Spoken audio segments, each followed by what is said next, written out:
अरहन्तानं नमो सिद्धानं नमो आर्यानं नमो वृक्षायनं नमो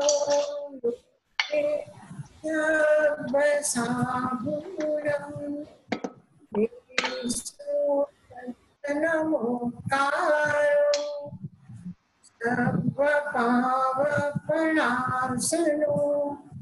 मङ्गलानञ्च संवेसिं परमं हवै मङ्गलम् परमं हवै मङ्गलम्। શરૂ કરીએ આપણે 11 સુક્તિ થઈ હતી અને હવે આપણે 12મી સુક્તિ કરી રહ્યા છીએ. જીવા નો પઠંતી નો હાયંતી અવઠ્ઠિયા. જીવા નો વઠ્ઠંતી નો હાયંતી અવઠ્ઠિયા. ખબર નહીં, મનુષ્યનો દિમાગ બહુ જલ્દી ગણતરીમાં જાય છે કે દ્રવ્ય છે તો કેટલા દ્રવ્ય છે, કર્મ છે તો કેટલા કર્મ છે, બધું ગણતરીમાં લેવાની આદત છે. કીધું આટલા જીવો મોક્ષમાં જાય છે, આટલા જીવો સંસારમાં દેખાય છે, આટલા મરે છે, આટલા જન્મે છે, આ જીવો કેટલા છે? તો આ ગણતરીને એકદમ વિરામ આપવાનું કે એ ગણતરીનો કોઈ હિસાબ ના કરવાની લાંબી ચોડી જરૂરત નહીં પડે.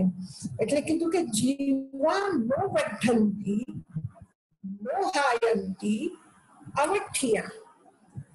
જીવની કોઈ વૃદ્ધિ નથી થતી, કોઈ હાનિ નથી થતી, એટલે જીવો વધતા પણ નથી અને ઓછા પણ થતા નથી. અવઠ્ઠિયા જેટલા છે એટલા જ રહે છે. તો કેવી રીતે કે અમુક નરકમાં જાય, અમુક મોક્ષમાં જાય, અમુક ક્યાં જાય, તો કેટલા બધા કેવી રીતે આપણે સમજવું જોઈએ કેટલા જીવો છે. એટલે કીધું કે જીવ દ્રવ્ય જે છે એ અનંત છે. સંખ્યા હોય તો ગણી શકો છો અને એના હિસાબ કિતાબ પછી એના કુટિલતા ને આ બધું આવી જાય છે. એક મજાકની વાત છે, બહુ પ્રાચીન વાર્તા છે અને ઘણા લોકો અકબર બિરબલ સાથે પણ આને જોડે છે. એક વખત અકબર ને બિરબલ બેઠા હતા અને વાતો કરતા હતા. કરતા કરતા બિરબલ અકબરને એમ થયું કે લાવ હું બિરબલ સાથે થોડી મજાક કરી લઉં. એને કીધું કે બિરબલ એક કામ કર કે શું કે આપણા દિલ્હીમાં કેટલા કાગડા છે જરા ગણીને દેખાય ને. કેટલા કાગડા છે એની ગણતરી કરો. તો બિરબલ તો સમજી ગયા, એને તરત જ એક સંખ્યા આપી દીધી કે આટલા 1 લાખ જેટલા કાગડા છે. કે જોજો બિરબલ, તું તરત ને તરત જવાબ આપે છે, હાજર જવાબ છો બરાબર છે, પણ આ ગણતરીની વાત છે. ન ઓછા થવા જોઈએ ને વધારે થવા જોઈએ. તમે દર વર્ષે એકાઉન્ટ કરો છો તમારા બિઝનેસના, તો એમાં ખર્ચા અને જમાને જે પણ છે એમાં વધવું જોઈએ કે ઘટવું જોઈએ કે બંને બરાબર થવું જોઈએ? બંને બરાબર થવું જોઈએ. એમાં એક પણ પૈસો અહીંયા કે અહીંયા, એક પણ પાઇન્ટ, એક પણ ડોલર, એક પણ પાઉન્ડ ઓછું કે વધુ ન થવું જોઈએ, બરાબર થવું જોઈએ. ગણિત એટલે બરાબર કે બરાબર છે કે જોજે હો કે હા, કે જો એમાં વધી જાય તો કે મહારાજ તમે જયારે ગણતરી કરતા હશો ત્યારે બીજા રાજ્યોમાંથી મહેમાન આવ્યા હશે કાવડાના. જો ઘટી જાય તો કેટલા મરી ગયા હશે. એટલે વધવાનું ઓછા થવાનું કેટલા છે શું છે, પણ આ બધું જ્યાં સુધી ગણતરીમાં છે ત્યાં સુધી બરાબર છે, પણ જ્યાં ગણતરીથી પણ જો વધારે છે, અનંત છે, જેની ગણતરી કરી જ ન શકો તમે. આ દાર્શનિક જગતમાં કે અધ્યાત્મ જગતમાં એવું એક એ છે કે જે છે એ અનંત છે. પરમાણુ કેટલા છે? અનંત. જીવ દ્રવ્ય કેટલા છે? જીવ કેટલા છે? આત્માઓ કેટલી છે? અનંત. એ કોઈ દિવસ ગમે તેટલું કાઢો એમાંથી તો ઓછું થવાનું નથી, અને ગમે તેટલો વધારે કરો તો એ વધારે થવાનું નથી. એ એટલું જ રહેશે. અનંતમાં અનંત પણ કાઢી નાખો તો પણ અનંત રહેશે. એના માટે એક ખૂબ જ સુંદર ઉદાહરણ છે, જો તે જીરો છે. જીરોમાં તમે +0 કરો, કેટલો થશે? એમાં +0 કરો, કેટલા થશે? એમાં +0 કરો. જેટલા પણ તમે 0 પ્લસ કરતા જાઓ એ 0 જ રહેવાના છે. અને એમાં માઇનસ કરો, 0 માંથી 0 કાઢો, એટલું જ રહેવાનું છે. એમાંથી 0 કાઢી નાખો, એટલું જ રહેવાનું છે. એમાંથી 0 કાઢી નાખો, એ એટલા જ રહેવાના છે. આ જ્યાં એ 1 2 3 4 5 6 7 8 9, જ્યાં સુધી 1 to 9 ની ગણતરી છે ત્યાં સુધી તમે પ્લસ માઇનસ બધું કરી શકો છો. પણ 0 જ્યાં આવે એટલે બસ બધું કરી ખતમ. તો એવી રીતે અધ્યાત્મ શાસ્ત્રમાં પણ આ એવું છે કે જેને ઈશાવાસી ઉપનિષદમાં કહ્યું છે કે પરમાત્મા પૂર્ણ છે, એટલે ગોળ છે. પૂર્ણમિદમ ઉચ્યતે. ઓમ પૂર્ણમિદમ એ પૂર્ણ છે. પૂર્ણાત પૂર્ણમેવાવશિષ્યતે. જો પૂર્ણમાં પૂર્ણ વધારો તો પૂર્ણ થઈ જશે. આ પૂર્ણમાંથી પૂર્ણ બધું બાકી કાઢી નાખો તો પણ પૂર્ણ જ રહેવાનું છે. તો આ અધ્યાત્મ જગતનું, દાર્શનિક જગતનું, ધાર્મિક જગતનું એક હિસાબ છે કે એન્ડ ક્યાંય છે નહીં, એ અનંત છે.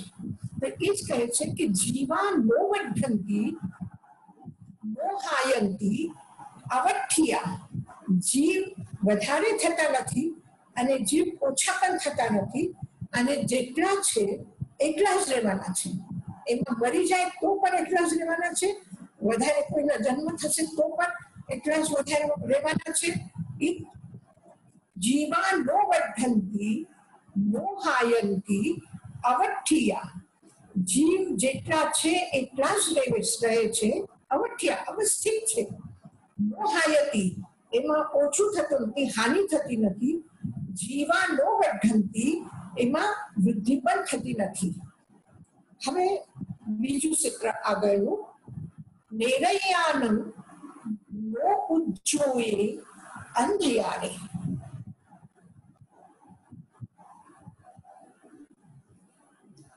નેરયાનમ નો ઉજ્જોયે નો અંધયારે.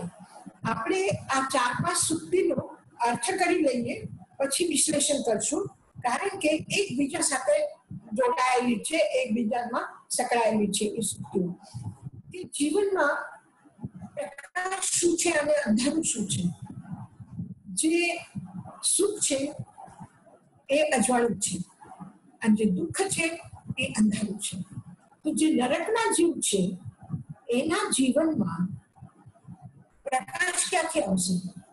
એમાં તો દુઃખ, અતિ દુઃખ, ભયંકર દુઃખ, ગણતરી વગરના દુઃખ, દુઃખમય જીવન છે.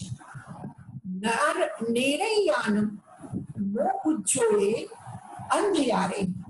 નારકી જીવોના જીવનમાં નો ઉજ્જોયે પ્રકાશ નથી, ઉદ્યોગ નથી, પ્રકાશ નથી. અંધિયારે એ અંધારામાં જ રહે છે.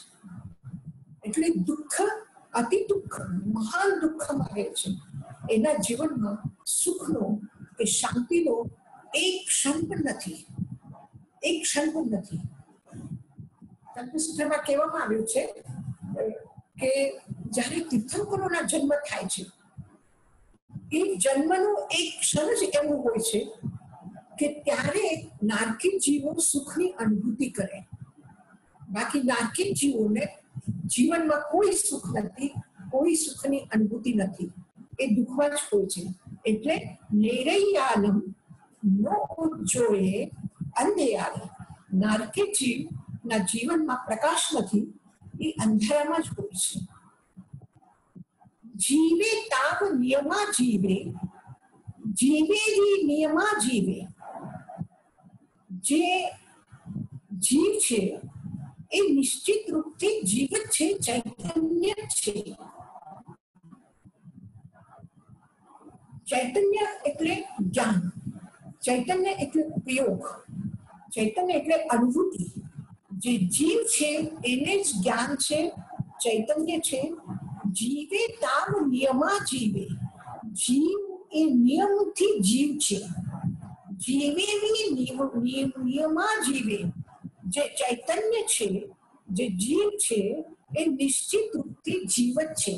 એનો મતલબ એ કહેવાનું છે કે આપણે જ્ઞાન કહીએ, આત્મા કહીએ, પ્રાણી કહીએ, જીવ કહીએ, શબ્દ અલગ અલગ છે, પણ તમે જીવ કહો એટલે જીવ જીવ જ છે અને જીવ જીવ જ છે. એટલે જીવ જ્ઞાન છે, ચૈતન્ય છે અને ચૈતન્ય જીવ છે. તમે કોઈ પણ શબ્દ એક પર્યાયમાંથી બીજા વાપરો અને એનો અર્થ એક જ છે કે જીવ જીવ છે.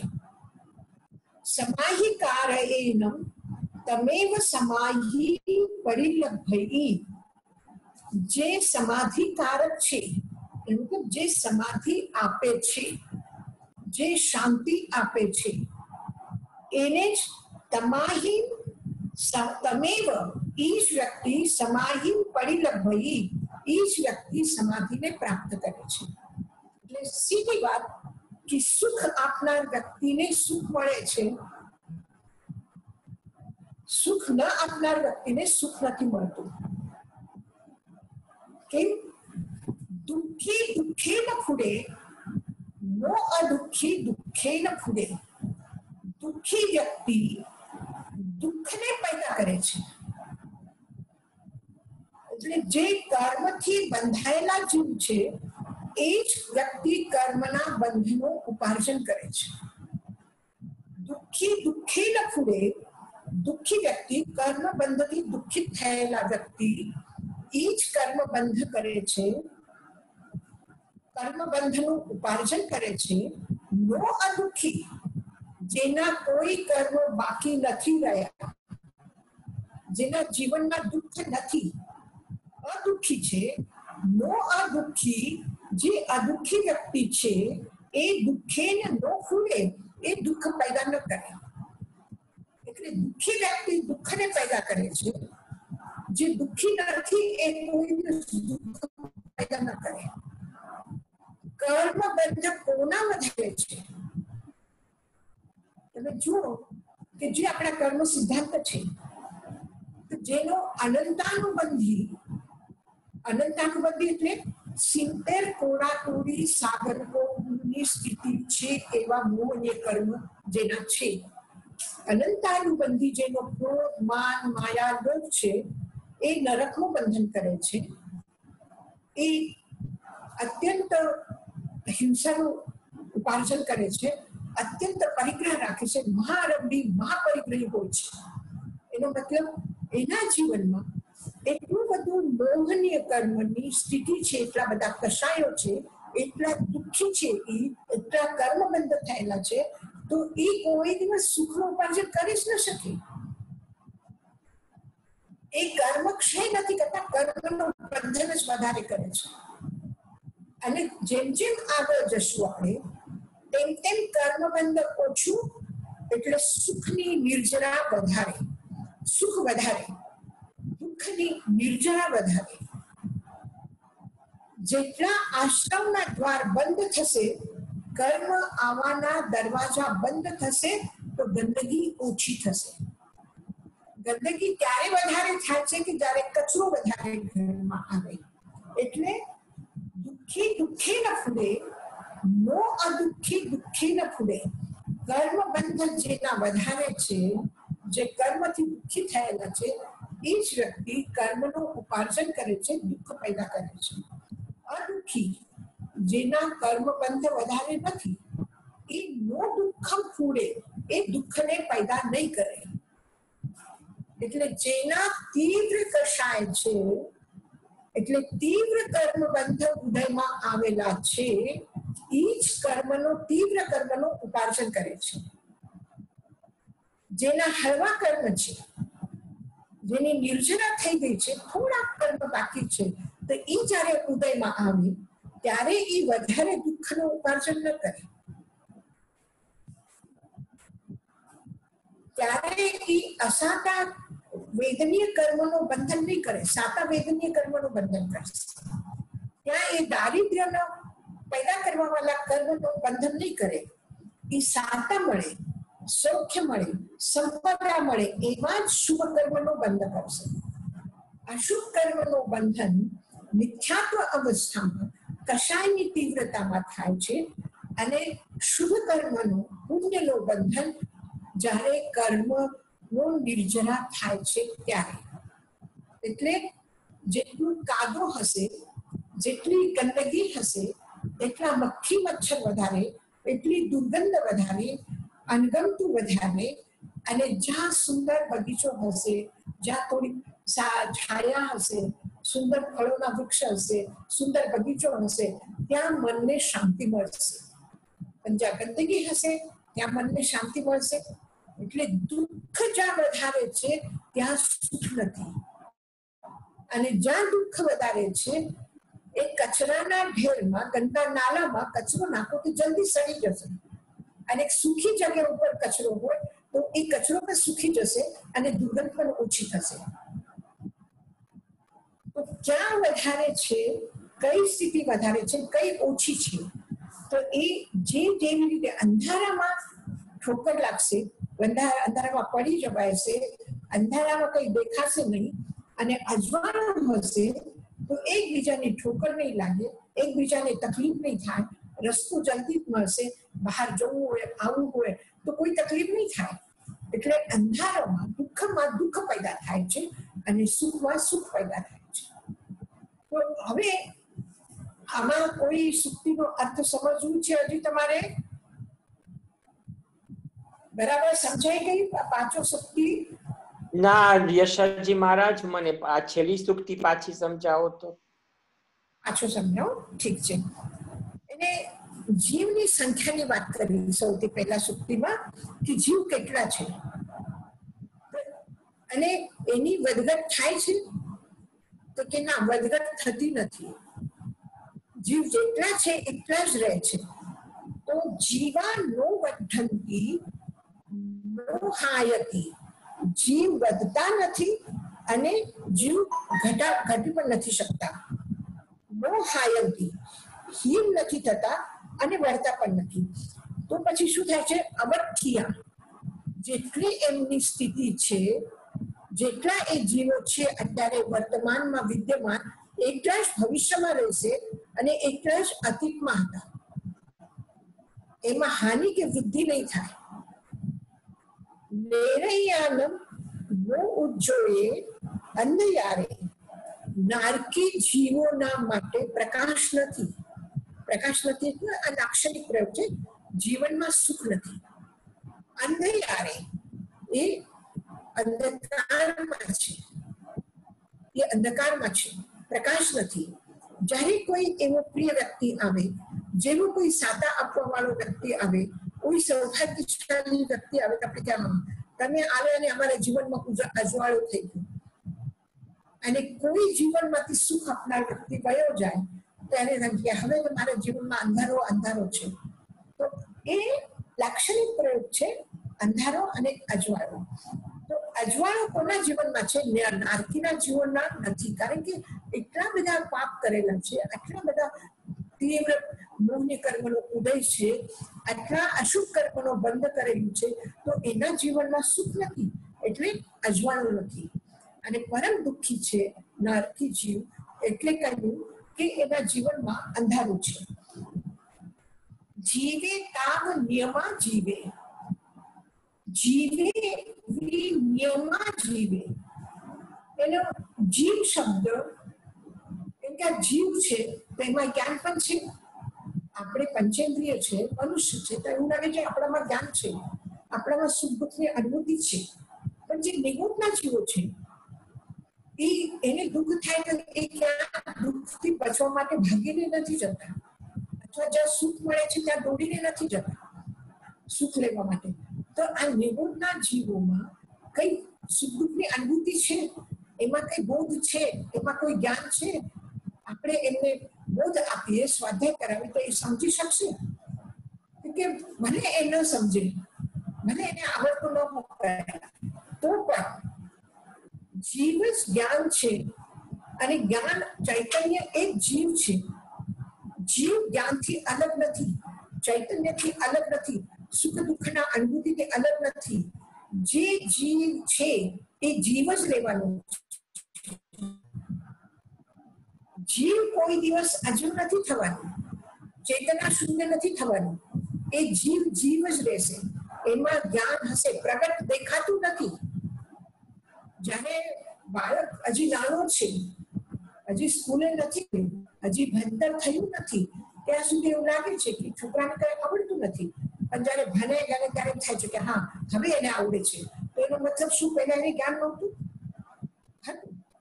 એ પ્રગટ નથી થયું, પણ જ્ઞાન હતું. કારણ કે જીવ છે, જ્ઞાન છે, સુખ દુઃખની અનુભૂતિ છે. મને એને રડતા હોય ને તમે એને કઈ કેડબરી આપી દો, કોઈ રમવા માટે રમકડું આપી દો, તો એ ભૂલી જશે અને રડવાનું બંધ કરી દેશે. તો શું એને સુખ દુઃખનો અનુભવ નથી? છે, ભલે ને તાત્કાલિક છે પણ છે. તો એનો મતલબ ચૈતન્ય છે એ જીવ છે, ને જીવ છે એ જ્ઞાન છે. જ્યાં જીવ છે ત્યાં જ્ઞાન છે, ચૈતન્ય છે, સુખ દુઃખની અનુભૂતિ છે. જ્યાં સુખ દુઃખની અનુભૂતિ છે ત્યાં જીવ છે. એટલે જીવે તાવ નિયમા જીવે. જે જીવ છે એ નિયમથી જીવત છે. જીવના જેટલા ગુણો છે એ એમાં કોઈ જ છે. જ્યાં ગુણો તમને દેખાવામાં આવશે તો નિશ્ચિત સમજજો ત્યાં જીવ છે જ. જીવે તાવ નિયમા જીવે, જીવે નિયમા જીવે. સમાહી કારણેનમ તમેવ સમાહિમ પરિલભ્યૈ. જે સમાધિ આપવા વાળા છે, કારણે એટલે કારક, સમાધિને કરવા વાળા છે, એ તમેવ, એ જ વ્યક્તિ સમાહિમ પરિલભ્યૈ, એ જ વ્યક્તિ સમાધિને પ્રાપ્ત કરે છે. એટલે જે બીજાને સાતા આપે છે એને સાતા મળે છે. જે બીજાને જ્ઞાન આપે છે એને જ્ઞાન પ્રાપ્ત થાય છે. જે બીજાને સુખ આપે છે એ સુખી થાય છે. અને જો બીજાને કોઈ દુઃખ આપે તો એ દુઃખી થાય છે. તો એ જ આગળના સૂક્તિમાં કહે છે, દુઃખી દુઃખી ન ખુડે, દુઃખી દુઃખી ન ખુડે, નો અદુઃખી દુઃખે ન ખુડે. જે દુઃખી વ્યક્તિ છે, જે કર્મ બંધનથી ઘેરાયેલા છે, દુઃખ કર્મ બંધના દુઃખને અનુભવ કરે છે, એ જ કર્મ બંધનને પ્રાપ્ત કરે છે. જે કર્મ બંધનમાં બંધાયેલા છે એ જ પાછા ફરીથી નવા કર્મ કરે છે. જે કર્મ બંધનથી મુક્ત થઈ ગયા છે એને કર્મ બંધન થતા નથી. જે કેવળ જ્ઞાન જેને પ્રાપ્ત થયું છે, કેવળ જ્ઞાન પ્રાપ્ત કર્યા પછી ભગવાન મહાવીર 30 વર્ષ સુધી વિહાર કરે છે, પ્રવચન આપે છે, કોઈને શંકા સમાધાન કરે છે. આ બધી પ્રવૃત્તિઓ કરે છે. છતાં પણ કર્મ બંધનો ઉપાર્જન કરતા નથી, કારણ કે કર્મ બંધાયેલા નથી. કર્મ બાંધેલા હોય તો નવા કર્મ બંધાય. કર્મ બાંધેલા નથી, એ ખતમ થઈ ગયા, એનો ક્ષય થઈ ગયું. હવે એ નવા કર્મનું ઉપાર્જન કરે નહીં. એ જ જન્મ છે, પણ એના પાછળનો અનાદિકાળનો એનો જન્મ મરણ ચાલતું હતું. પણ હવે એને પાછું નવા ભાવનો કર્મ બંધ કર્યું નથી. એનો આગળ પાછું કોઈ જન્મ થવાનો નથી, પાછી કોઈ બીજી મૃત્યુ થવાની નથી. તો આ કેમ છે? તો કારણ એના પાસે એવા કર્મ બાંધેલા નથી કે જેનાથી એ નવો પેદા કરશે. કિસાન એક બીજ વાવે તો અનાજ પેદા થાય. એક બીજથી સેંકડો બીજ પેદા થશે. એક કણથી અનેક કિલો અનાજ પેદા કરશે. પણ એક બીજ જ નથી તો ક્યાંથી પહેશે? કર્મ બીજ બધા ખતમ થઈ ગયા. તો હવે નવા કર્મનો ઉપાર્જન કે નવી ફસલ ના આવે. જે એક કેરીનો ઝાડ હતું, એને દર વર્ષે હજારો કેરીઓ આવતી હતી, આવતા હતા.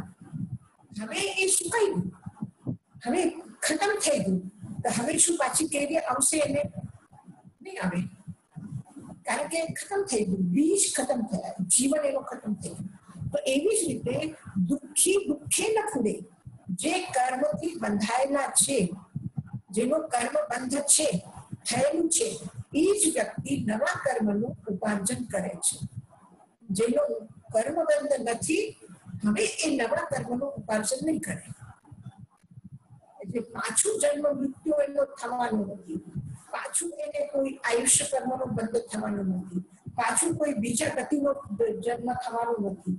હવે વિતરાગ થઈ ગયા, કર્મના બધા કષાયો ખતમ થઈ ગયા જીવનમાંથી, તો નવા કર્મનું ઉપાર્જન કરવાની તાકાત હવે નથી કોઈના પાસે, એના પાસે. તો ક્યાંથી પેદા થશે? જે ચીકણાઈ હોય તો એને કર્મરજ આવીને, ગંદકી આવીને ચોટી શકે. જો ચીકણાશ ખતમ થઈ ગઈ, એક તેલ વાળો કપડો છે, ઘી વાળો કપડો છે, ચીકણાશ છે એમાં, અને એને તમે કચરામાં ફેંકી દીધું કે ગમે ત્યાં જમીન પોછી લીધી કે કાર પોછી લીધી, તો એ કપડાથી એને ચોટી જશે ગંદકી. પણ જે સાફ સુથરું કપડું છે એને ગંદકી ચોટવાની નથી. જે દુઃખી કર્મ બંધથી દુખાયેલા છે, કષાયનો રસ જ્યાં છે ત્યાં જ કર્મ બંધ થાય છે. કષાયનો રસ સુકાઈ ગયો, હવે કર્મ બંધ ન થાય. તો દુઃખી દુઃખે ન ખૂડમ, કર્મબંધ જેના છે એ જ નવા કર્મનો ઉપાર્જન કરે છે, પેદા કરે છે. નો અદુઃખી, જેના કર્મબંધ નથી, અદુઃખી છે, એ નો દુઃખે ન ખૂડમ, એ નો દુઃખે ન ખૂડે, એ નવા કર્મનો ઉપાર્જન નહીં કરે. આવી ધર્મમાં યશાજી મહારાજ, મધ્યાહન વંદામી રસીલા બોલું છું. મારે તમને એક પ્રશ્ન પૂછવો હતો. આપણે વાત કરીને કે જીવ જ્ઞાન છે અને જ્ઞાનને લીધે જીવને સુખ ને દુઃખ અનુભવ કરે છે. હવે એ વ્યવહારિક દૃષ્ટિમાંથી અનુભવ કરે ને કે નિશ્ચિત દૃષ્ટિમાં તો દુઃખ ને સુખ. ઓકે, મારો બીજો પ્રશ્ન એમ હતો કે કરુણા ભાવ હોય એ તમે વ્યવહારિક પર્સ્પેક્ટિવ થી, દૃષ્ટિથી અનુભવ કરો ને, નિશ્ચિત દૃષ્ટિથી તો અનુભવ ના થાય. ના, જો હવે એક કોઈના હાથમાં કાંટો લાગી ગયો અથવા કોઈનો હાથમાં જખમ થઈ ગઈ, એને કોઈ નાદાન વ્યક્તિ, મૂળ વ્યક્તિ એનો હાથ દબાવી દે, ગુસ્સામાં આવીને એનો હાથ પકડી લઈને દબાવી દે, તો એને દુઃખ થશે કે નહીં થશે? થશે. એક ડોક્ટર એની તકલીફ દૂર કરવા માટે કે એને જખમને ઠીક કરવા માટે એ સાફ કરે છે, ઇન્જેક્શન આપે છે, એ બેન્ડેજ કરે છે, એને દવા લગાડે છે, વળે છે, તો એ દુઃખ થાય છે કે નહીં થાય? ડોક્ટર કરે કે માં દીકરા માટે કરે તો એ કરુણા ભાવમાંથી કરે છે, એ કરુણા ભાવમાંથી કરે છે. અને એક ક્રોધી વ્યક્તિ ગુસ્સામાં આવીને એનો હાથ દબાવે તો પછી એ કરુણા ભાવમાંથી નથી કરતો ને? ના યશાજી મહારાજ, એ તો હું સમજુ છું. હું તો ખાલી વિચાર કરતી હતી કે જો જીવ જ્ઞાન હોય તો નિશ્ચિત આપણે સિદ્ધશિલામાં જીવ હોય એને પછી કરુણા કે દુઃખ કે સુખ કે કાંઈ ના થાય ને, ખાલી જ્ઞાનથી બધું જોતા જ હોય. સિદ્ધ જીવ હોય એના જ્ઞાનથી બધું આમ. હવે જો ભગવાન મહાવીર છે, બરાબર? હા. ગૌતમ સુધર્મા સ્વામી એમના એટલા શિષ્યો એમના આજ્ઞાનું પાલન કરે છે, એમની સેવા કરે છે, એમનું ધ્યાન રાખે છે, દેવતાઓને એટલી સ્તુતિ કરે છે, ભક્ત ખુશ થઈ જાય છે, એના જય જયકાર કરે છે. અને એ ગોશાલક છે, ભગવાનનો શિષ્ય. એ એના સમૂહશરણમાં આવીને એમના માટે અપશબ્દનો પ્રયોગ કરે તો ભગવાન મહાવીરને ગોશાલકનું દુઃખ થાય છે? ના. ભગવાન પાર્શ્વનાથ ધ્યાનમાં છે, કમઠ ઉત્સર્ગ આપે છે અને ધર્મેન્દ્ર અને પદ્માવતી એમની રક્ષા કરે છે. તો ધર્મેન્દ્ર પદ્માવતીને બહુ ખુશ થાય છે એનાથી અને કમઠ ઉપર બહુ ગુસ્સો કરે છે. હા, બરાબર છે. એના પહેલા સ્થિતિ હતી એવી, જ્યારે એના પૂર્વ ભાવમાં, પાછળના ભાવમાં જ્યારે કમઠ એમને પરેશાન કર્યું હતું ત્યારે એમને ગુસ્સો આવ્યો, ત્યારે એને કર્મ બંધ કર્યા. પણ જ્યારે ભગવાન પાર્શ્વનાથ જન્મમાં હતા ત્યારે એને ન કર્યા, ઉપાર્જન. હવે એક ઉદાહરણ હજી હું તમને આપું કે ભગવાન મહાવીર વિહાર કરીને સિંધ પ્રદેશમાં જતા હતા. સંત ચાલતો, ગૌતમ સ્વામી પણ સાથે જ હતા. એમાં એને જોયું કે ખૂબ તડકો છે, પરસેવો થાય છે, વરસાદ થવાનું છે, એટલે એક ખેડૂત પોતાના એકદમ જૂના બેલ, મોટી ઉંમરના વૃદ્ધ થયેલા એ લે છે અને એનો હાથ પગ કાપે છે, તો પણ એ ખેડૂત એ હલને જોતે છે, ખેતર કરે, કામ કરે છે. ભગવાન મહાવીર ગૌતમ સ્વામીને કીધું કે જો બિચારો કેટલો દુઃખી છે ને આટલું કામ કરે છે આટલી ઉંમરમાં, તું જઈને થોડો સમજાવ, કે ધર્મબોધ આપ. ગૌતમ સ્વામી ગયા, એને પ્રતિબોધ આપ્યો, એને સમજાવ્યું. એટલે એ કિસાન ખૂબ રાજી થઈ ગયો, એને ગૌતમ સ્વામી પ્રત્યે ખૂબ પ્રેમ આવ્યો, ખૂબ આનંદ આવ્યો. એટલે છે કે હું તમારી સાથે આવું, તમે મને તમારી સંગમાં રાખશો? ગૌતમ સ્વામી કે ચાલ. નહીં આવ્યા અને કે તમે ક્યાં જાઓ છો? કે હું મારા ગુરુ પાસે જાઉં છું. કે તમારા ગુરુ અહીંયા છે? કે હા, જો આગળ જ છે, આપણે ચાલો જલ્દી જઈએ. એને પ્રણામ કરીશ, તું પણ પ્રણામ કરજે.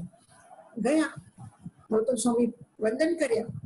તો એને જોઈને એને પણ વંદન કર્યું અને વંદન કરીને પાછું ઉપર જોયું તો ભગવાન મહાવીરને જોઈને એને ખૂબ જ ઉત્તેજના આવી અને કે આ તારો ગુરુ, મને નથી જોતું આ ગુરુને હું નહીં માનું. અને ત્યાંથી એને નાસી ગયો, ભાગી ગયો. ગૌતમ સ્વામીને આશ્ચર્ય થયું કે આ કેવો માણસ છે, ભગવાન મહાવીરને જોઈને રાજી થાય, ભગવાન મહાવીરને જોઈને પ્રસન્ન થાય અને મને જોઈને નારાજ થાય તો બરાબર છે, હું તો એક સામાન્ય વ્યક્તિ છું, ભગવાનને જોઈને તો બધા ખુશ થઈ જાય, પણ મને જોઈને ખુશ થયું, મારા સાથે આવ્યો અને કે હું તમારી સાથે જ રહું અને ભગવાનને જોઈને ભાગી ગયું. આ કેમ થાય? એને ભગવાન મહાવીરને પૂછ્યું, ભગવાન આ કેમ આવું થયું? તો ભગવાન એને કીધું કે જો હું એક રાજા હતો અને તું મારો મંત્રી હતો. શહેરમાં બધા લોકો રાજધાનીમાં આવીને મારા પિતા રાજાને કીધું કે મહારાજ કઈ કરો, આ નરભક્ષી શેર આવ્યું છે, એ માણસોને ખાઈ જાય છે, આખા નગરમાં કેટલા જીવ મનુષ્યને ખાઈ ગયું છે, તમે એના માટે કઈ કરો, એને ખતમ કરો, એને પકડીને મારી નાખો, નહીં તો પછી બધું આખા શહેરના લોકોને ખાઈ જશે, કઈ કરવું જોઈએ. તો મહારાજા કીધું ઠીક છે, હું જાઉં છું. એને કીધું, એના યુવરાજ કીધું કે પિતાજી તમે રહેવા દો, બાપુજી હું જાઉં છું.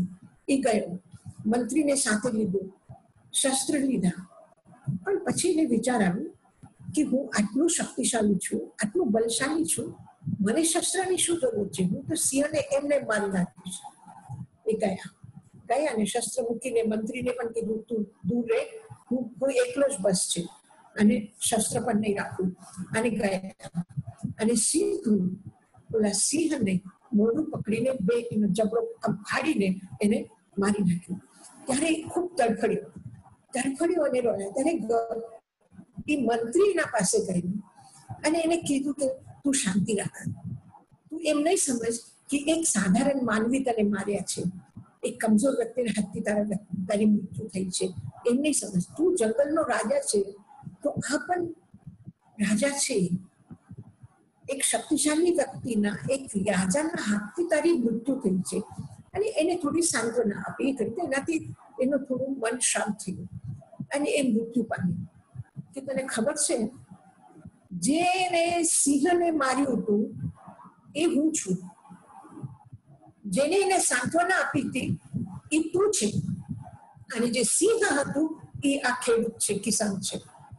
તો મેં તો મારા સાધનાના દ્વારા એના પ્રતિ જે મારા મનમાં રોષ હતો, એને જે મેં ભાવનાથી એને માર્યા હતા, ખતમ કર્યું હતું એને, એનો તો કર્મબંધન મેં ક્ષય કરી દીધું, પણ ઓલા કિસાન નથી કર્યું. તો કિસાનને તું સાંત્વના આપી હતી, એટલે તારા સાથે એના શુભ ભાવ છે, અને મારા સાથે શું છે? અશુભ ભાવ. મારા સાથે એના વૈર ભાવ છે. ખતમ કર્યા, પણ એને નથી ખતમ કર્યા. એટલે એના વૈર ભાવ જાગે છે. એ મને જોઈને ભાગી ગયો અને તને જોઈને રાજી થઈ ગયું.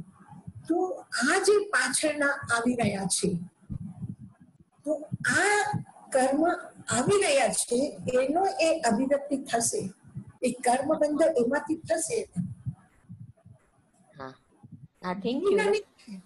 કારણ કે મહાવીરના મનમાંથી કશાય નીકળી ગયા છે. મહાવીર એમને કરુણા ભાવથી પ્રતિબોધ આપવાનું કીધું છે. એને ચીડવવા માટે નથી કીધું, એનો ઉપહાસ કરવા માટે નથી કીધું. એને એમ કહે કે એ જીવનમાં પણ ગૌતમના એનાથી થોડા સમય માટે પણ એક એને સાંત્વના મળશે, બોધ મળશે, એક થોડો સમય પણ હોય તો પણ આટલું તો એને મળશે. આ કરુણા ભાવમાંથી એને ગૌતમ સ્વામીને એ કીધું. તો જેના કર્મ બંધન નથી એને કર્મ બંધાતા નથી, પણ જેના કર્મ બંધાયેલા છે એને કર્મ બંધન થવાના છે. થેન્ક યુ યશાજી મહારાજ. યશાજી મહારાજ, મથાઈ વંદામી જે 25મી ગાથા છે એમાં સમાધિનો અર્થ સુખ કર્યો. આપણે સમાધિનો અર્થ જનરલી એમ થાય કે જે આત્મા રમણતા છે એ સમાધિ. તો આમાં સુખનું કેવી રીતે? ના, દુઃખનો નથી. સમાધિ ભાવ છે, જે વિતરાગ ભાવમાં છે, જે સમાધિ ભાવમાં છે, વિતરાગ ભાવમાં છે, જેમના રાગદ્વેષ નથી, સમત્વ ભાવમાં છે, એ સમાધિ સુખ આપવા વાળા. હવે કોઈ એક વ્યક્તિ પ્રસન્ન છે, સમાધિ ભાવમાં છે, એના પાસે આપણે જઈએ તો આપણને શું મળે? આપણને શું મળે? સુખ મળે, શાંતિ મળે.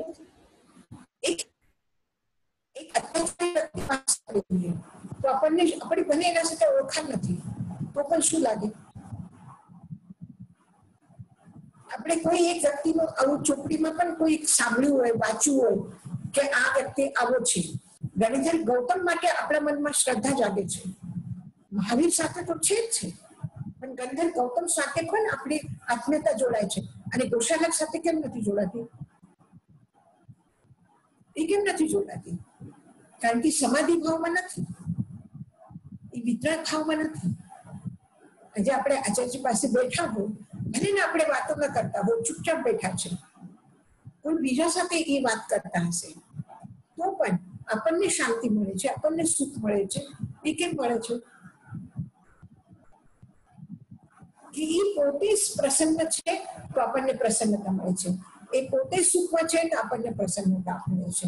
જે શાંત ભાવમાં રહેલા છે, અને મનુષ્યનું જ નથી. આપણે શું કહીએ કે ભગવાન જ્યાં વિચરતા હોય છે, એમના 2 કોષ સુધીમાં કોઈ મહામારી ના આવે, કોઈ અકાલ મૃત્યુ ન થાય, કોઈ એવો ખૂબ મોટો સંકટ ના આવે. આવા જેટલા પણ અશુભ છે એ બધું દૂર જાય છે, અને જેટલું શુભ હોય એ આવે છે. મોસમ નથી, કેરીનું સીઝન નથી, તો પણ આંબાના ઝાડને કેરી આવી જશે. ફૂલોના સીઝન નથી, પણ વગર સીઝનના, વગર ઋતુના ફૂલ આવશે. બુદ્ધના જીવનની ઘટના છે. બુદ્ધનો એક શિષ્ય હતો, એ બુદ્ધના દર્શન કરવા માટે જવાનો હતો, પણ એને રસ્તાથી જતા જતા એટલા બુદ્ધ પ્રતિ ભક્તિ, એટલો આનંદ, એટલું તો ત્યાં જ એક ઝાડના નીચે બેસી ગયો રસ્તામાં, અને એ બુદ્ધના વિચારમાં બુદ્ધની ઉપસ્થિતિને અનુભવ કરે છે, અને એમાં ખોવાઈ ગયો, તલ્લીન થઈ ગયું, તો એને જ્ઞાન પ્રાપ્ત થઈ ગયું. બુદ્ધને આ વાતની ખબર પડી કે બોધિસત્વને એને સુભદ્રને જ્ઞાન થઈ ગયું છે, તો કે ચાલો આપણે એમને લેવા જઈએ, બોલાવ્યા. તો બુદ્ધ એમના પાસે ગયા, એને મળ્યા, એને સાથે લઈને આવ્યા. થોડી વાર આગળ આવ્યા એટલે એક શિષ્ય શું કહે છે, અરે મારું સામાન તો થોડું ત્યાં રહી ગયું, પાત્રા અને એ બધું, તો હું લેવા જાઉં છું પાછું. કે ઠીક છે, તું જલ્દી ઝડપથી જઈને પાછો આવી જા. તો એ ગયો તો એ જગ્યાએ રોટી ન શક્યો કે પેલા આટલા સરસ ઝાડ હતા, આટલી સુગંધ હતી, આટલા ફૂલો હતા, આટલું વાતાવરણ સારું હતું, આટલી શાંતિ લાગતી હતી, કઈ તડકા નહોતા, વધારે કોઈ હવા તેજ નહોતી, ઠંડક હતી, અને હવે તો કઈ દેખાતું નથી. હવે તો એકદમ સુખા સુખા ઝાડ છે, એકદમ સ્મશાન જેવું વાતાવરણ છે, એકદમ માસૂમ, એકદમ કઈક મનહૂસ વાતાવરણ છે, કઈ ગમતું નથી. અને ક્યાં છે, હું ક્યાં આવી ગયું? પણ એ બરાબર ત્યાંથી જ આવેલા હતા, તો ખબર હતી, ત્યાં ગયો અને સામાન લઈને આવ્યો. આવીને પછી બુદ્ધને કીધું કે બુદ્ધ, આપણે જયારે ગયા હતા, તથાગત આપણે જયારે ગયા હતા ત્યારે એટલો રસ્તો સારો હતો, ત્યારે ક્યાંય કાંટા નહોતા, ક્યાંય એકદમ લીલાછમ ઝાડ હતા, સુગંધિત વાતાવરણ હતું, ઠંડક હતી, ધીમે ધીમે પવન ચાલતો હતો. અને જયારે પાછું સામાન લેવા ગયો કે એ જગ્યાને હું ઓળખી ન શક્યું, એકદમ ભકાસ, એકદમ સૂનું અને વૃક્ષ વાતાવરણ હતું. એ તો મારું સામાન ત્યાં પડ્યું હતું, એટલે મને ખબર પડી કે આપણે અહીંયા આવ્યા હતા, અને હું ઉપાડીને લઈ આવ્યો. આ કેમ થયું? ત્યારે એક બોધિસત્વ સુભદ્ર ત્યાં હતો, એના કારણથી ત્યાંના આસપાસનું વાતાવરણ એટલું સારું થઈ ગયું હતું, અને એને આપણે નહીં આવ્યા એટલે પાછળ શું થઈ ગયું? પ્રિય વ્યક્તિ જયારે ઘરથી ક્યાંય થોડા દિવસ માટે પણ બહાર જાય, દીકરીઓ ઘરથી જાય એટલે પછી ઘર કેવું લાગે? ઘર કેવું લાગે? સૂનું સૂનું લાગે ને, ઘરમાં ગમે નહીં ને. તો બસ એ જ છે કે જે સમાધિ બાબત, જે પ્રસન્ન છે, એ વ્યક્તિના આસપાસમાં પ્રસન્નતા હોય છે. જે પ્રસન્નતા બીજાને આપે એને પ્રસન્નતા મળે. એ તમે કોઈને આશીર્વાદ આપો, એ હાથ તો એક જ છે ને. આ હાથથી કોઈને આશીર્વાદ આપો, આ હાથથી કોઈને આંસુ પોછો, આ હાથથી કોઈને ખવડાવો પ્રેમથી, તો આ હાથ એ વ્યક્તિને શું થશે? ગમશે. અને આ જ હાથથી બે થપ્પડ મારો તો ગમશે ને? ગમશે ને? એક નાનું બાળક હોય અને તમે એને થોડો સહેલાવો, થોડો એ કરો, તો અંધારામાં પણ તમારો હાથનો સ્પર્શ એ ઓળખી લેશે. અને થપ્પડ મારો તો તમે ભલે નહીં દેખાવ, એને ખાલી હાથ દેખાશે તો પણ એ ડરી જશે. જ્યારે કોઈ સંકટમાંથી આપણે નીકળ્યા હોય કે કોઈ દુઃખમાંથી આપણે નીકળ્યા હોય, તો એ અનેક ક્ષણ વયા ગયા, એ ઘટના પાર થઈ ગઈ, પણ એની સ્મૃતિ પણ આપણને દુઃખી કરે છે. એ યાદ આવે ઘટના ત્યારે આપણે દુઃખી થઈએ છીએ, આંખમાં આંસુ આવે છે. તેનો મતલબ શું છે? કે જે સુખ આપે છે એને સુખ મળે છે, જે દુઃખ આપે છે એને દુઃખ મળે છે. આવે ધ્યાનમાં?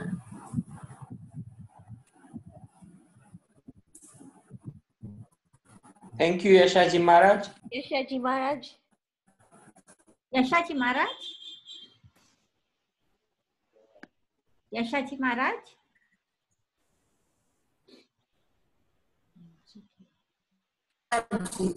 યશાજી મહારાજ. બોલો. તો તમે કહ્યું ને જે કર્મ બંધ છે, કર્મ બંધ એટલે દુઃખ, સાચું? મતલબ કર્મ બંધ જેના છે જે કર્મ છે. હા, દુઃખી દુઃખી નમ ફુડે એટલે કર્મ બંધ જેના થયા, એ કર્મ બંધથી બંધાયેલા જીવ દુઃખને પેદા કરે છે. આવી ધ્યાનમાં? હા હા. અને તમે પેલા નિગોદની વાત કરી, થોડુંક સમજાવો નિગોદનું મને સમજ. નિગોદ એટલે શું છે કે એક શરીરનો આશ્રય કરીને એમાં અસંખ્યાત જીવ રહે. હવે તમે જુઓ, કોઈ પણ એક સ્વતંત્ર જીવ છે, એ જીવનું સ્વતંત્ર શરીર છે, એ એના સુખ દુઃખની સંવેદના અલગ છે, બીજા વ્યક્તિની સુખ દુઃખની સંવેદના અલગ છે. પણ નિગોદ એટલે એવું છે કે એક જ શરીરમાં અસંખ્ય જીવો, આત્માઓ એક સાથે ત્યાં રહે છે, અને એનો આયુષ્ય એટલું બધું લાંબો છે કે ભાગ્યે જ કોઈ એકાદ જીવ બીજા યોનિમાં કે બીજા ગતિમાં જાય, નહીં તો ત્યાં જ જન્મ, ત્યાં જ મરણ, ત્યાં જ સુખ, ત્યાં જ દુઃખ, બધું ત્યાં. સુખ તો છે જ નહીં, દુઃખ ભગવાનના બધું એક સાથે ને સાથે. અને એક રૂમમાં, નાના રૂમમાં 10-15 વ્યક્તિ એક સાથે રહેતા હોય તો અગવડતા થાય કે નહીં થાય? પૂરી સુવાની જગ્યા પણ નથી, માંડ બેસીએ તો જગ્યા થાય. આવા એમાં ત્યાં જ રહેવાનું, ત્યાં જ ખાવાનું, ત્યાં જ પીવાનું, ત્યાં સુવાનું, બધું કામ ત્યાં જ છે. તો એવા સ્થિતિમાં મનુષ્ય કેવી રીતે રહે છે?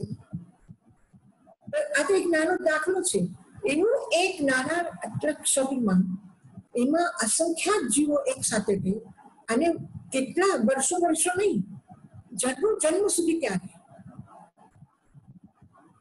જાણે બીજી કઈ દુનિયા છે જ નહીં.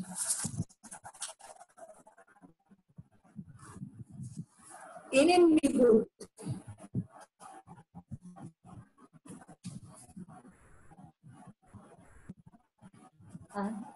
સાચી મહારાજ, પછી એ લકાનું કેવી રીતે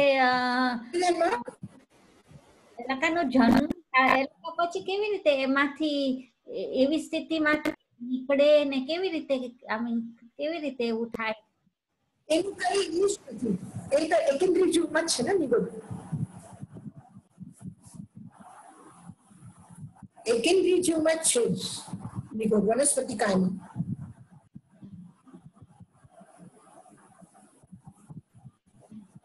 એને એકેન્દ્રીય થી કોઈ દિવસ બેન્દ્રીય કેન્દ્રીય આદિમાં આવ્યા જ નથી એ લોકો. ના યશાજી મહારાજ, રીટાબેન નો પ્રશ્ન એમ છે કે એ નિગોદના જીવમાં હોય તો નિગોદના જીવમાંથી એ લોકોની આત્મશુદ્ધિ કેવી રીતે થાય કે નિગોદમાંથી એ લોકોનું જન્મ ક્યાંક બીજે યોનિમાં થાય, બીજા ઓલામાં થાય, એટલે એ લોકોનું આસ્તે આસ્તે આત્માની શુદ્ધિ થતી આવે, એમ પૂછે છે. તો શું થાય છે કે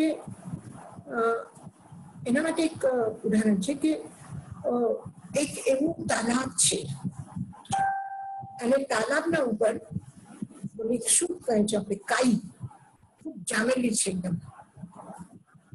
અને ક્યારે એનો એકાદ પ્રસંગ આવે, ક્યારે વર્ષો ત્યારે થોડું કાઈકમાં થોડી જગ્યા થઈ જાય, અને એક જીવ બહાર આવે, અને એ વિચારે કે ના, હું બધાને બોલાવીને આવું.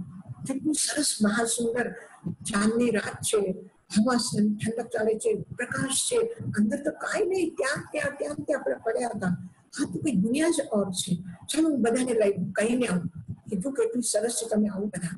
એ જાય છે, પાછું એ ઢકાઈ જાય ને બધાને લઈને આવે તો ક્યાંય દેખાતું નથી ને જગ્યા મળતી જ નથી. પાછું એ બધા કે છે, ના તું ખોટું બોલે છે, આમ છે તેમ છે કરીને એ પણ બિચારો માની લે, ત્યાં રહી જાય. તું એકાદ વખત જ ભાગ્યે જ કોઈ જીવનો એવું અવસર મળે, જેવી રીતે એક પથ્થર ખૂબ મોટો નદીના એમાં પાણીમાં વહેતો પડતો આવે, તે અથડાઈ જાય, લાગી જાય, ઘસાઈ જાય, કરી જાય, અને પછી ક્યારેક એવો પ્રસંગ આવે કે એકદમ એને આકાર મળે છે, ગોળ થઈ જાય છે, એનો ખુરદરો પણ જાય, એ થોડો સ્મૂથ થઈ જાય. ખાસ કરીને તમે ઇન્ડિયામાં નર્મદા નદીમાં જોયા હશે કે આમાં પાણી પથ્થરના આવા ગોળ સરસ એવા ઈર હોય. તો આવા ક્યાંય ભાગ્યે જ કોઈ જગ્યા થાય, નહીં તો નહીં થાય. નિગોદમાંથી જલ્દી બહાર આવી ન શકે જીવ, એવી કઈ કરણી ન કરી શકે. ચોક્કસ એવો બાય ચાન્સ.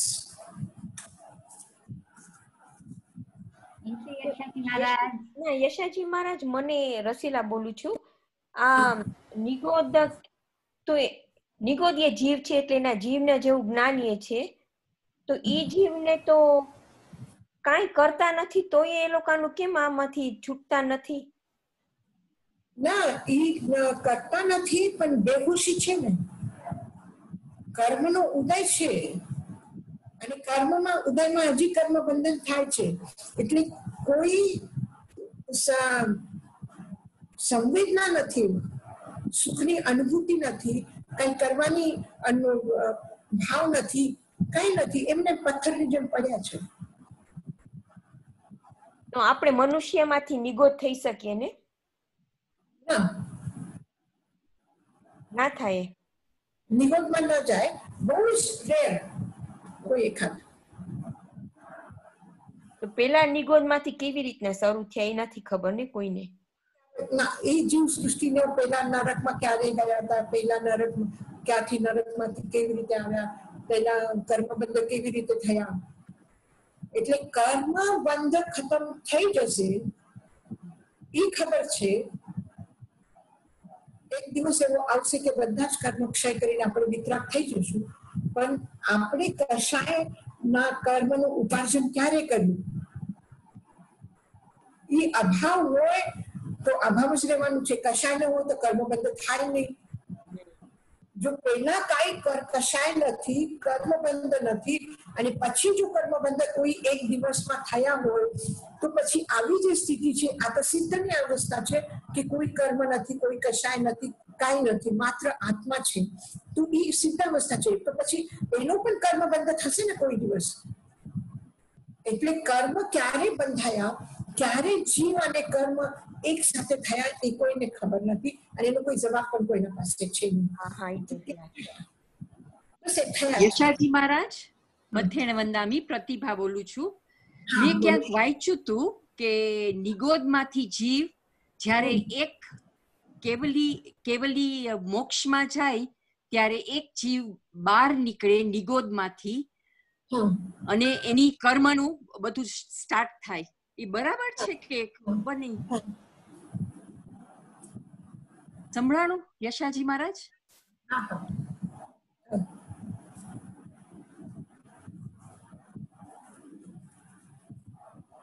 હા, જ્યારે કે એટલે આ ખાલી એક હિસાબ માટે કર્યું કે આ બહારના નિગોદ અનંત કુત્તો, એટલે અનંત જીવ નિગોદમાં છે, અને એમાંથી જેટલા મોક્ષમાં જશે એટલા ત્યાંથી નિગોદમાંથી આવશે. એટલે અહીંયા પણ જેટલા છે એટલા રહેવાના છે. તો એ કઈ એમ નથી કે ક્યારે આવશે કે હવે અત્યારે કોઈ મોક્ષમાં ગયું નથી તો અત્યારે કોઈ નિગોદમાંથી નહીં આવે. એટલે જ્યારે મોક્ષમાં જાય, મોક્ષમાં કેટલા જીવો જાય? હા, થોડાક જ જાય, બહુ થોડાક. હવે ભગવાન આવીને નિર્વાણને 2550 વર્ષ થવા આવશે. આટલા વર્ષોમાં કોઈ કેવું કે ભગવાન મહાવીર પછી જંબુ સ્વામી પછી તો કોઈ મોક્ષમાં ગયો નથી. હા, પણ મહાવિદ્ય ક્ષેત્રમાંથી જાય તો ત્યાંથી જાય. હા, કેટલા? થોડાક. એ પણ ગણતરીના છે. ભગવાન મહાવીરના શાસનમાં પણ કેવલ જ્ઞાની કેટલા? એ પણ ગણતરીના છે. હા, ત્યારે હજારો સાધુ સાધ્વી છે, પણ કેવલ જ્ઞાની તો બહુ થોડાક છે.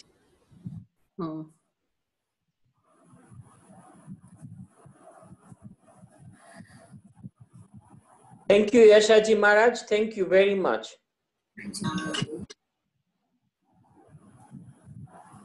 બીજું કઈ કરવું છે? બીજું છે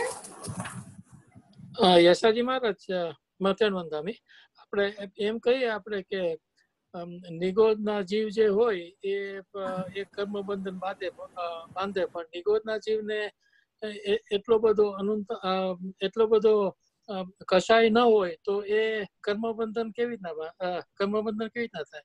કશાય શું છે કે જે સત્તામાં પડેલા છે એ ઉદયમાં આવે ત્યારે કર્મબંધ થાય, પણ આપણને ખબર નથી પડતી.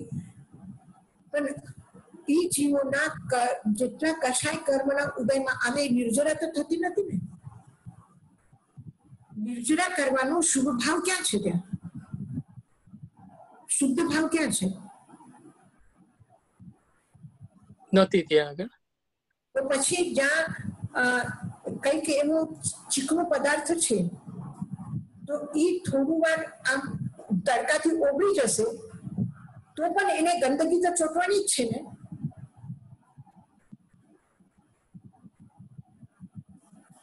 જી, ગંદકી તો એને ચોટીશ ને. ભલે ને ઘી એકદમ જામેલું છે, પથ્થર જેવું છે, ફ્રીજ માંથી નીકળેલું, હા એવું છે, પણ એ તડકામાં થોડું રહેશે, ઓગળી જશે. કશાય ભાવ આવશે એટલે થોડું ઓગળી જશે, એટલું સઘન નહીં રહે, પણ તો પણ એને ગંદકી તો ચોટાડવાની છે. જે એના અસાતા દુઃખ છે એ દુઃખનું વેદન તો છે ને એને, એ વેદન માંથી પેદા કરશે ને. જી, થેન્ક યુ.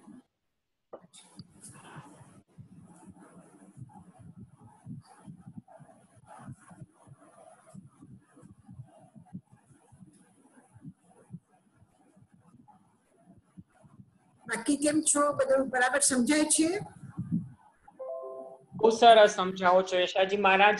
આપનો જોઈ શકીએ છીએ કારણ કે એટલું આપણને ક્રોધ નથી, આપણે એટલા કશાય નહીં, પણ આપણે સાતાનો તો આપણે અનુભવ કરી શકીએ છીએ ને કે અત્યારે આપણે સ્વાધ્યાય કરીએ છીએ ભગવાન મહાવીરના વિચારોના સાથે, એના વચનો ઉપર શ્રદ્ધા રાખીને આપણે ભણીએ છીએ, કરીએ છીએ, આચાર્યજીના આશીર્વાદ આપણે અનુભવ કરીએ છીએ. તો આવા શુભ ભાવમાં જો સાતા મળે છે તો એ સાતાનો અનુભવ પણ સાતાને પેદા કરે છે.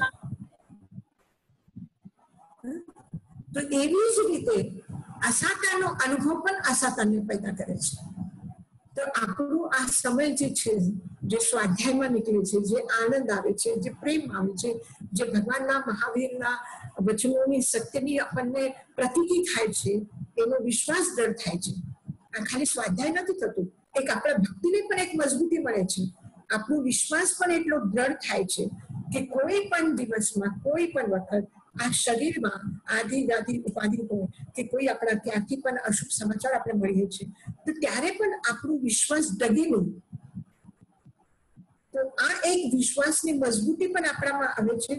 સાતાના અનુભવનું જે ક્ષણ છે એ એટલું પ્રિય છે કે એમાંથી બીજા નવા સાતાનો અનુભવ પણ આપણે કરી શકીએ છીએ.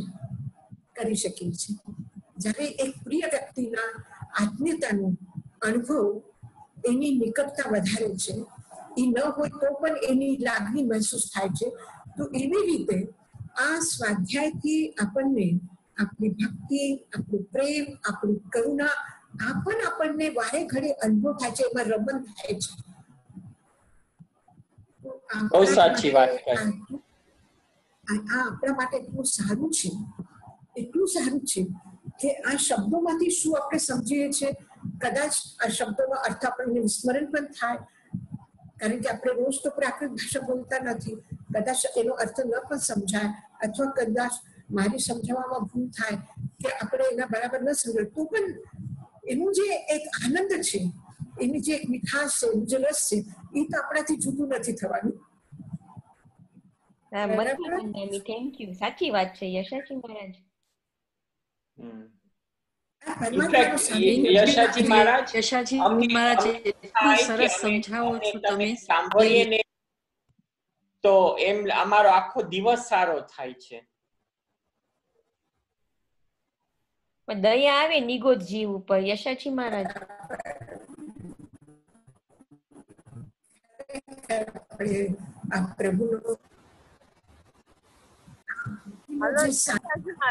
સુખ શાંતિની અનુભૂતિ છે. યશાજી મહારાજ મથેન વંદામી, જ્યારે નિગોદમાંથી જીવ હા, નિગોદમાંથી જીવ બહાર આવે ત્યારે એકેન્દ્રિય થાય કે પછી કોઈ પણ ઇન્દ્રિયમાં આવે? નિગોદમાંથી જ્યારે કોઈ પણ એમાં થાય, નિગોદમાંથી કોઈ પણ ગતિમાં જઈ શકે, કોઈ પણ. હા, એક્સિડેન્ટલી જાય તો પણ મનુષ્યમાં આવી શકે? આવી શકે. મનુષ્ય માતા મોરુદેવીનો એક દાખલો છે કે આટલા એમાં કેવી રીતે આવી ગયા અને શું એમને કર્યું કે એટલી ભાવોની શ્રેષ્ઠતા, એટલી ઉચ્ચતા એને પામી કે નિગોદમાંથી આવીને એ જ ભાવમાં એ મોક્ષમાં ગયા. એ તો પોર્ટ ઓફ લક કહેવાય ને, કારણ કે એમાં તો એને કઈ નિર્જરા કરી ના હોય. તો જે રીતના એને બીજી કોઈ ઇન્દ્રિયમાં મળે નિગોદમાંથી, કે તમે અતીતનું વિચાર નહીં કરો. આપણે નરકમાંથી આવ્યા કે નિગોદમાંથી આવ્યા, શું કર્યું અને કેવી રીતે રહ્યા, શું બાંધીને લઈ આવ્યા, એ મૂકી દો. હવે ખાલી કર્મ ખરાબ, એની ચિંતા નહીં કરો. જે હતું એને જે મળ્યું છે એનાથી આપણે આગળ પ્રકાશનો માર્ગ છે આપણા પાસે, અને હજી એમાંથી સારું કેમ થશે, સારામાં કેમ. આ પ્રક્રિયાને નદી ધોલ પાષાણ કહેવાય. આ જે પ્રક્રિયા છે નિગોદમાં. હા, યશાજી મહારાજ, માતા મરુભૂતિનું નિગોદનો જન્મ એ કેવી રીતે ખબર પડી? એને કેવળ જ્ઞાન થયું કે એને ત્યારે ખબર પડી? ના, આપણને કેવી રીતે કહ્યું? શાસ્ત્રોમાંથી. શાસ્ત્રમાંથી. તો શાસ્ત્રમાંથી. It sounds amazing. યશાજી મહારાજ, બીજો ક્વેશ્ચન છે, અવ્યવહાર રાશિ એ ક્યાંમાં, એ જીવ ક્યાં હોય? અવ્યવહાર રાશિ સંભળાનું નહીં બરાબર. હા, યશાજી મહારાજ, પ્રતિભા બોલું છું. હવે સંભળાય છે તમને? સંભળાય છે?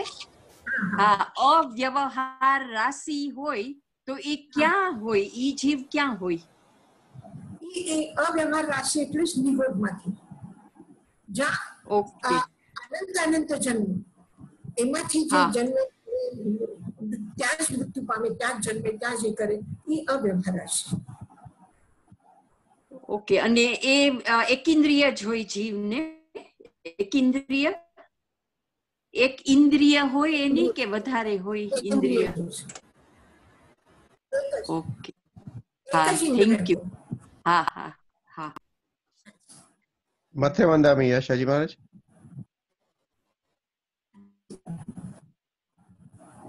યશાજી મહારાજ, મથે વંદામી, એક પ્રશ્ન હતો. આપણે જેમ કહીએ કે જે મોક્ષમાં હોય, જે જીવ મોક્ષમાં હોય, જે આત્મા મોક્ષમાં હોય, એને બંધ ના થાય, તો આપણે એવી રીતના સમજી શકીએ કે જે નિગોદમાં હોય એને નિર્જરા ના થાય? એને નિર્જરા નથી. નિર્જરા એટલી જ છે કે જે બાંધેલા કર્મ, જે રીતે જે ગતિના, જે જીવના બંધન કર્યા છે એમાં રહીને એટલું આયુષ્ય ભોગવે, એટલું એ કરે, એ નિર્જરા છે. બાકી કોઈ નિર્જરા નથી. Okay, thank you. આ શું ખરેખર આમાં વધારે હિસાબ કે વધારે આટલા ભાવ, આટલા સ્થિતિ, આટલી ગતિ, આટલા આયુષ્ય, આટલું, એ બધું ગણિત ઠીક છે, છે સિદ્ધાંત, પણ એના પાછળ આપણું એક જ દૃષ્ટિકોણ છે કે આવી ખરાબમાં ખરાબ સિચ્યુએશન શું થઈ શકે છે, શું થઈ શકે છે, કેટલું ખરાબમાં ખરાબ, કેટલું દુઃખમાં કેટલું છે, ગમે તેટલું હોય ને, પણ એમાંથી પાર કરીને આવી ગયા છો ને, એનાથી પણ પાર કરીને આવી ગયા છે ને, તો એનો મતલબ છે કે એનો આરો છે, એમાંથી પાર થઈ શકાય છે. પણ કોઈ પણ સિદ્ધ જીવ પાછા સંસારમાં આવ્યા છે એટલે સુખમાંથી પાછા આવવાના નથી. તમે દુઃખમાંથી નીકળી શકો છો. બહુ પોઝિટિવ વાત કહી તમે. તો આપણા હાથમાં સંવર છે ને? હા, સંવર છે. આપણા હાથમાં સંવર કરવાની, એટલે આપણે પુરુષાર્થથી સંવર જ કરીએ. આપણા હર ક્ષણમાં, હર સિચ્યુએશનમાં, હર સ્થિતિમાં આપણી પોઝિટિવિટી રહેવું જોઈએ કે આપણે સુખમાંથી બહાર જવાના નથી. સુખ આપણું કોઈ લઈ જવાના નથી, આપણું દુઃખ ખતમ થવાનું છે. બહુ જ સરસ, બહુ જ સરસ યશાજી મહારાજ, બહુ જ સરસ. કોઈ દિવસ ઉદાસી, કોઈ દિવસ અસંતોષ જેવું નહીં રહે જીવનમાં. આ તો બધું ક્ષણિક છે, જવાનું છે. શાશ્વત જે છે એ સુખ છે. આપણું સુખ, આપણું જ્ઞાન, આપણા આત્માની પ્રતીતિ એ આપણાથી દૂર થવાની નથી. એટલે એનો અર્થ કે આપણે નેગેટિવલી વિચારવાનું નહીં, પોઝિટિવલી વિચારવાનું. પોઝિટિવલી.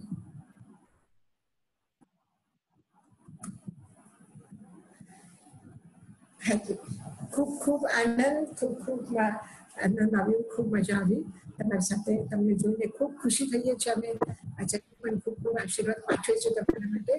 બસ મંગલ પાઠ એમના આશીર્વાદ સાથે. નમો અનંતાનંદ, નમો સિદ્ધાનંદ, નમો અનરિયાનંદ, નમો વચ્છાયાનંદ, નમો લોય સબસાકુલમ, એસો પંચ નમોકારો સર્વપાપ પણાસનો, મંગલાનંચ સર્વેસિ પરમં હવૈ મંગલમ, નિર્દેક્ય જ્ઞાચત્તારિ મંગલમ, અરહંતા મંગલમ, સિદ્ધા મંગલમ, સામુ મંગલમ, કેવલિપણત્તો ધમ્મો મંગલમ, ચત્તારિ લોકોત્તમા, અરહંતા લોકોત્તમા, સિદ્ધા લોકોત્તમા, સામુ લોકોત્તમા, નિપણત્તો ધમ્મો લોકોત્તમો, ચત્તારિ શરણં પ્રવ્રજામિ, સિદ્ધિ શરણં પ્રવ્રજામિ, કેવલિપન્નતં ધમ્મં શરણં પ્રવ્રજામિ, અરહંતો શરણા, સિદ્ધો શરણા, સાધુ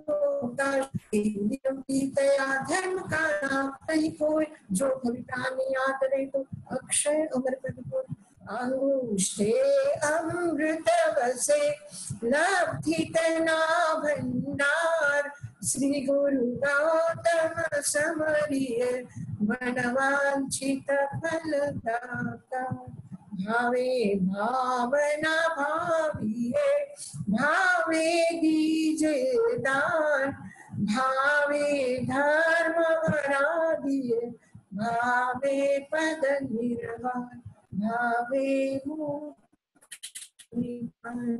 હાજી હાજી.